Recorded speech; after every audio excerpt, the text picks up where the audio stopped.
Hoş geldiniz çocuklar, hepiniz hoş geldiniz. Büyüklerimize geldik. Selam verdik saygıyla. Ramazan ayı başladı. Girdik güzel doğayla. Günaydın hepimize, mübarek günler bize. 11 ayın sultanı, hoş geldin evimize. Ben de sizlerin hepinizin Ramazan-ı Şerif ayını şimdiden tebrik ediyorum. Harçlık verelim değil mi? Hadi bakalım. Al bakalım davulcu, şöyle adettendir. Bıraktık oraya.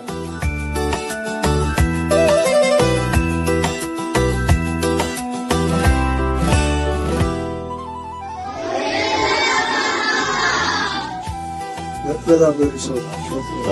Bahçelerde gül olsun, dalından bülbül olsun. Ramazan pidesi bol bol susamlı olsun.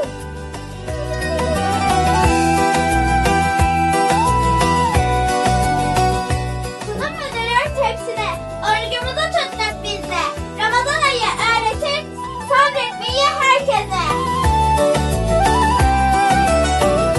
Yemezsem büyüyemem, okuluma gidemem. Bizi yaratan Allah'a her zaman dua ederim. Amin. Çorba kaynar tencerede, herkes gelir neşeyle. Ramazan'da paylaşınca sofralar dolar bereketle.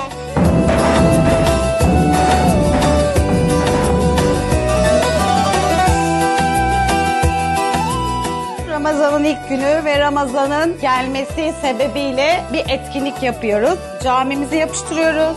Sonra da hoş geldin Ramazan yazısını isterseniz en üstte, isterseniz minarelerin arasında, siz nasıl isterseniz bu şekilde etkinliğimizi tamamlamış olacağız, tamam mı?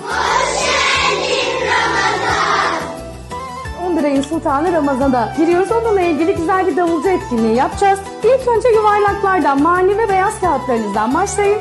Dışında beyazlık kalmayacak şekilde siyah çerçevenin etrafından kesmeye başlayabilirsiniz.